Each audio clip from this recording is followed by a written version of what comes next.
বাংলাদেশের আরএমজি খাতের পণ্যে বৈচিত্র্য আনতে আনুষ্ঠানিক শ্রমিকের পাশাপাশি কাজ করছে অনেক অদৃশ্যমান শ্রমিক।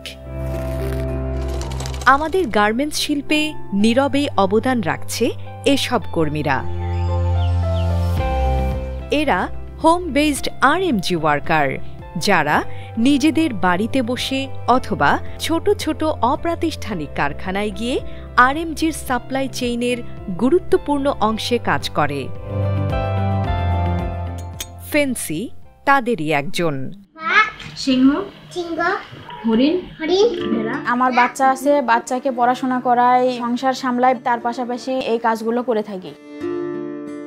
আমার স্বামী যে আয় করে, সেই আয়ের পাশাপাশি আমি একটু কাজ করি যাতে আমাদের সংসারটা সুন্দরভাবে চলে। কিন্তু আমি যে কাজ করি সেই কাজের তুলনায় আমি মজুরি পাই না। এই জন্য আসলে এই কাজটা করার জন্য আমার সংসার থেকে খুব বেশি সাপোর্ট দেয় না। শারীরিক অসুস্থতার কারণে গার্মেন্টস থেকে অবসর নেয়া হোসনে আরা এবং মাতৃত্বকালীন ছুটি না পেয়ে চাকুরি ছেড়ে দেয়া সুমিও এখন হোম বেসড ওয়ার্কার। হাতে ব্যথা, হাত আমি পিছন দিকে নিতেও পারি না, আনতেও পারি না। আমি ডাইন কাটতে এখনো শুইতে পারি না।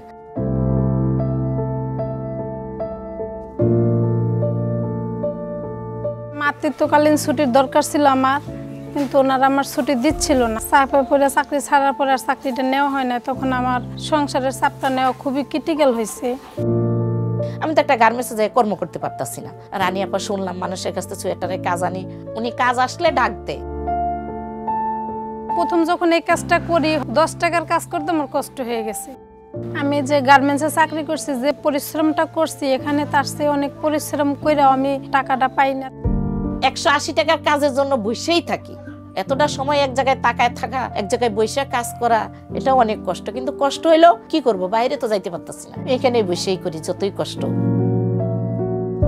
এমন কাউকে পাশে পাই না যেমন সাজেশন দিবে যে তুমি এটা করো তাহলে আরো ভালো পথে যাবা, এরকমের বলার মতন কাউকে পাশে পাই না। সারা বিশ্বে অসংখ্য মানুষ এ ধরনের কাজের সাথে যুক্ত।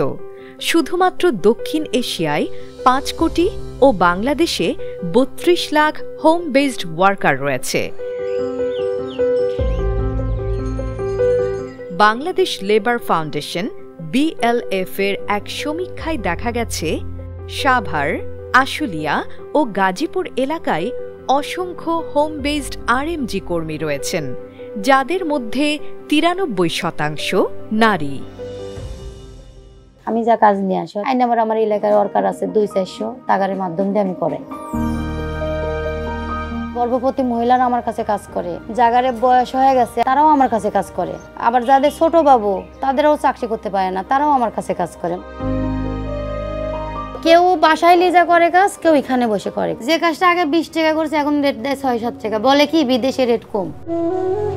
তাহলে ওয়ার্কারে কি দিব? আমাদের কেয়ারিং খরচ আছে, কারেন্ট বিল আছে, আমরা 3 জন লোক পরিশ্রম করি, তাহলে এগারে কি বেতন দেব? আমি যে কিস্তি গুলো শোধ করবো সেই টাকা কিন্তু দিতে পারতেছি না, টাকা পাইতেছি কম, তার জন্য আর পোষাইতেছে না। সিজন আসলে পরে আমাদেরকে বিভিন্ন ফ্যাক্টরি থেকে লক করে কাজ হয়, বিভিন্ন ক্যাটাগরি কাজ আসে।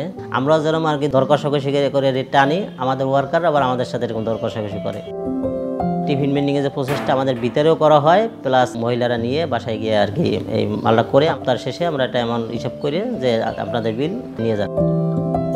আমরা যে বড় ফ্যাক্টরিতে কাজ নিয়ে আসি, ওখান থেকে আমাদের সেফটির জন্য কোনো প্রকার সুযোগ সুবিধা আমাদেরকে দেওয়া হয় না। আমরাও ওয়ার্কারদের এরকম সুযোগ সুবিধা কোনো প্রকার দিতে পারছি না। হোম বেসড কর্মীরা গার্মেন্টস সেক্টরের বিভিন্ন ধরনের কাজ করে থাকেন, যেমন টিপিন, মেন্ডিং, লিঙ্কিং, বেঞ্চার খোলা, টাক দেয়া, থ্রেড কাটা, বোতামের কাজ, স্টিকার লাগানো, এমব্রয়ডারি, লেসের কাজ, স্টোনের কাজ, কুশি কাটা ইত্যাদি।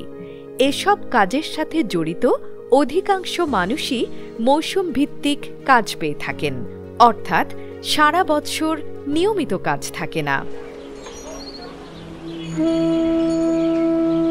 সাবকন্ট্রাক্টের কাজ করছি, হাতের কাজ, সুইটারের কাজ। কাজের আগে আগে টাকা দিছিল, লাস্টে আসি আমার 8,000 টাকা দেয়নি। আমার মতন আরো অনেক আছে, তাদেরও টাকা দেয় নাই, না দিয়ে চলে গেছে। এই জন্য কাজ করতে মন চায় না, বিচার দেওয়ার মতন জায়গা পাই না। কিন্তু জায়গা যদি পাইতাম তাহলে কাজের আগ্রহ থাকতো, কাজ করতাম। পরিশ্রম করি, যদি টাকা না পাইতো পরিশ্রম করে লাভ কি? মাঠ পর্যায়ে কাজ করতে গিয়ে আমরা দেখেছি এই হোম বেস শ্রমিকরা খুবই ভার্নারেবল অবস্থায় থাকে। ঝুঁকিপূর্ণ পরিবেশে খুব কম মজুরিতে কাজ করে। এই কম মজুরিতে কাজ করে তারা পরিবারকে খুব বেশি সাপোর্ট দিতে পারে না। তাই আমরা মনে করি এই শ্রমিকদের দক্ষতা উন্নয়ন প্রশিক্ষণের মাধ্যমে দক্ষ শ্রমিক হিসাবে গড়ে তুলতে হবে।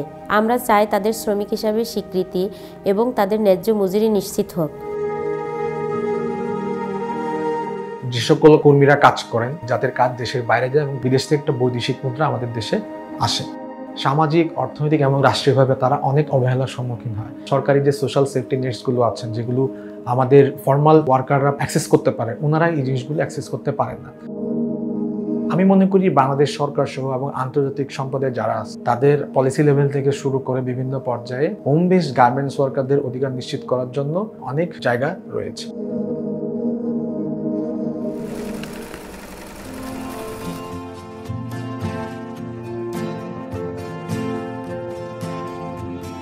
হোম বেসড ওয়ার্কারকে অবশ্যই human rights and environment due ডিলিজেন্সের আন্ডারে নিয়ে আসতে হবে।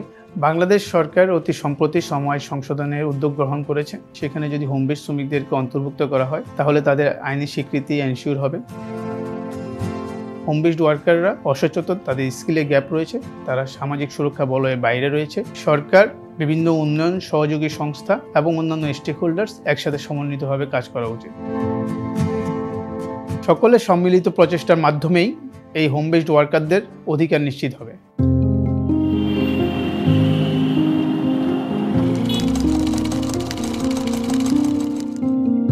150টি দেশে রপ্তানির মাধ্যমে আমাদের রপ্তানি আয়ের 81% বেশি আসে এই খাত থেকে, যা জিডিপির 7.87%।